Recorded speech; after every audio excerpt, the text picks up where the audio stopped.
tous et bienvenue dans mes petits papiers. Je suis Judith, je suis démonstratrice Stampin' Up dans le nord de la France et le projet de carte simple et rapide qu'on va réaliser ensemble aujourd'hui, c'est celui-ci avec une petite technique de masquage et du matériel très facile à avoir chez soi.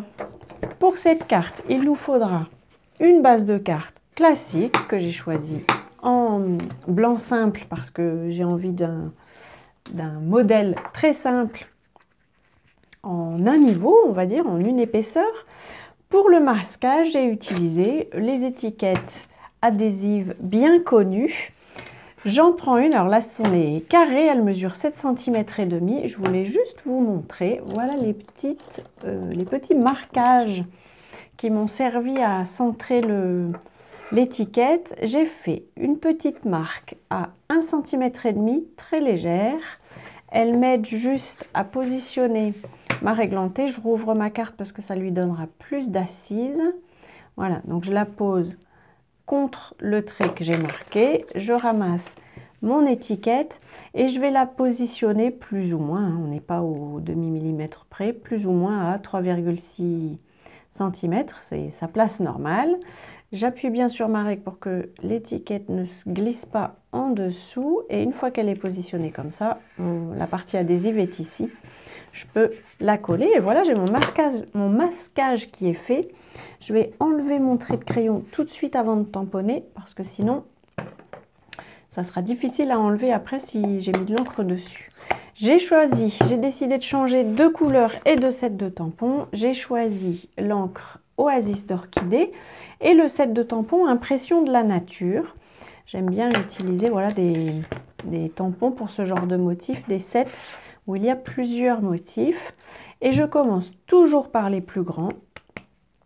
Je vais ancrer ça. Et les plus grands, ce sont ceux qui prennent le plus de place et qui sont les plus difficiles à caser. Donc je tamponne et j'appuie bien. Vous verrez qu'il reste une petite marge. On n'a pas une limite très bien découpée. Voilà, c'est le principe avec ce genre de technique. Avec un papier de masquage qui est donc fait pour, vous auriez des résultats un peu différents. Alors je vais le positionner de manière à ce que ce ne soit pas tout à fait en miroir. Hop, voilà, j'en fais un deuxième. Sur le post-it, les éléments peuvent se superposer, ça n'est pas grave du tout. À l'extérieur du post-it, j'essaye d'éviter. Ça ne veut pas dire que c'est interdit, c'est pas forcément gênant, mais j'essaye d'éviter. Alors, j'essuie bien ce tampon-ci, et puis je vais maintenant en prendre un peu plus petit, peut-être sur un autre bloc, voilà, pour éviter de mettre de l'encre partout. Et voilà, donc les suivants, je les utilise et surtout j'essaye de bien couvrir les coins de mon post-it parce que ça aidera le cerveau à reconstituer l'image carrée. Alors, est-ce que je la mets ici, celle-ci? Plutôt ici, pour pas être complètement en miroir. Après, on a aussi une fougère dans ce set. Je vais en mettre ici sur le côté. Peut-être comme ça. Et puis une qui sort un peu plus. Là, on n'a pas grand-chose sur ce côté-là. Donc, hop. Je la tamponne ici. Puis je vais en mettre une troisième ici dans le coin. Là, c'est pas grave si ça sort de l'illustration. Et puis, je vais utiliser la dernière petite fleur qui va me servir pour remplir les blancs et à nouveau que le cerveau arrive à reconstituer ce carré qui n'est pas tracé en fait. Hop, voilà. Je pense que comme ceci, ça devrait aller. Je vais pouvoir enlever mon post-it. Et alors voilà. Je voulais vous montrer, avec un post-it, vous allez avoir des éléments comme ça. Comme on a tamponné plusieurs fois au même endroit, on a des petites taches qui se font. Moi, ça me plaît. Je trouve ça joli comme tout. Si je voulais les faire moi-même, parce que c'est une technique qui se fait, hein, de mise en couleur avec des petites mouchetées comme ça, je trouve ça joli comme tout. Mais si je voulais le faire moi-même, je pense que j'y arriverais pas bien. Et bien là, ça se fait tout seul et ça me va bien. Pour le souhait, je vais reprendre comme sur mon autre projet. Je vais prendre plutôt ce tampon, ce bloc-là. Je vais reprendre le souhait santé et bonheur pour le nouvel an.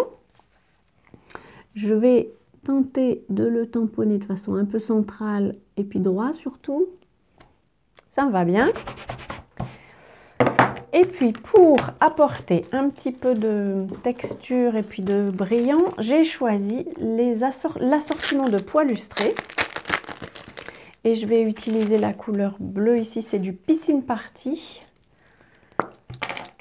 Et je vais en parsemer un peu ma carte. Je vais en mettre quelques-uns comme ça. Hop. Est-ce que... Je crois que faut que je fasse ressortir ma gomme. Et puis celui-là, il est très grand, donc il est plus difficile à ramasser. J'en mets aussi à l'extérieur, pas seulement dans mon carré. Et voilà, vous voyez ce que je vous disais, c'est bien quand les coins sont couverts parce que ça aide le cerveau à reconstituer l'image. Je vais en mettre un ici en dehors. 1, 2, 3, 4, 5. Voilà, en général, j'en mets une quantité impaire. C'est visiblement une règle assez commune et je ne sais pas pourquoi, mais ça me va bien. Donc je la suis. Je ferme mon tampon pour éviter de faire des bêtises. Je vais bien replier ma carte et voilà. C'est une carte vraiment rapide, comme je vous disais, parfaite si vous voulez en faire une série parce que vous pouvez tamponner. Alors déjà, vous pouvez utiliser le Stamparatus. Vous tamponnerez plusieurs fois au même endroit. Par contre, là, utilisez une seule étiquette par carte parce que là, ça serait trop détrempé si vous l'utilisiez pour plusieurs cartes. Voilà, j'espère que ce projet vous aura inspiré, peut-être vous dépannera pour vos cartes de vœux. Je vous représente ce qu'on a utilisé pour réaliser les cartes. Voilà, j'espère que tout ça vous inspirera pour vos propres créations. Si c'est le cas, pensez au petit pouce, ça me fera très plaisir. Et puis, avant notre prochaine rencontre, je vous souhaite de passer de belles journées créatives, bien sûr.